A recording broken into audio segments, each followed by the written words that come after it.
જેતપુર બસમાંથી ઉતર્યા તો આ બધા રાહ જોઈને બેઠા હતા. પછી અમારે જવાનું હતું વાડીએ લગ્નમાં, પણ હાલીને નહીં એટલે સીધી રિક્ષા પકડી. What?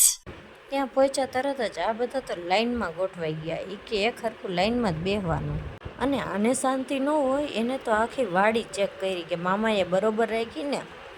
રાત પડતા જ તે મા દીકરી રેડી થઈ ગયા, કેમ કે રાતે હતા દાંડિયા રાસ. એટલે દાંડિયા રાસનો લોક મ્યુઝિક ગીત વાગે એટલે ઊભું નહીં રહેવાનું, સીધા રાસ જ લેવા માંડવાના, એવું આ બેન અમારા કે.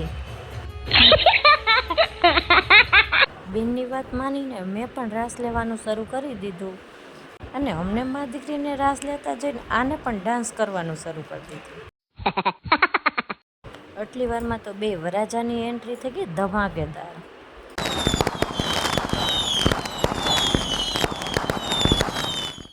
અને હારે પૈસાનો વરસાદ પણ શરૂ થઈ ગયો. રાસ લઈને થાક્યા એટલી વારમાં ભેળનો નાસ્તો આવી ગયો, એટલે મુકાઈ નહીં, ખાઈ લેવાય. નાસ્તો ખાઈને એનર્જી આવી ગઈ એટલે બધાએ ભેગા થઈને સીધા વરાજાને ઉલાડવાનું કામ કરી દીધું.